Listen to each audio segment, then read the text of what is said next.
दुमका के indoor stadium में जन शिकायत समाधान कार्यक्रम का आयोजन किया गया। मुख्यमंत्री के निर्देश पर पुलिस मुख्यालय रांची के आदेशानुसार जिला स्तर पर शुरू किया गया, जिसमें वरीय पदाधिकारी झारखंड जगुआर के डीआईजी इंद्रजीत महथा शामिल हुए। दुमका एसपी एसडीपीओ सदर के अलावा इंडोर स्टेडियम में 5 थानों के काउंटर लगाए गए थे, जिसमें जनता की शिकायत दर्ज कराई गई।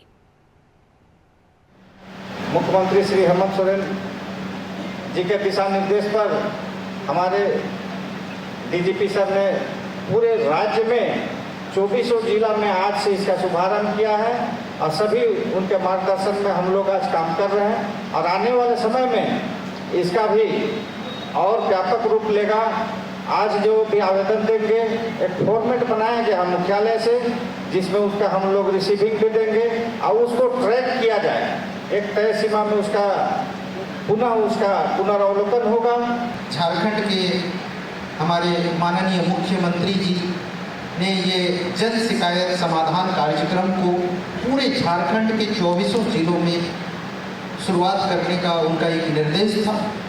उस निर्देश को, उस भावना को अमली जामा पहनाने के लिए, क्रियान्वित करने के लिए हमारे झारखंड के डीजीपी श्री अनुराग गुप्ता सर ने एक पुलिस आदेश निकाला जो 24 जिला के लिए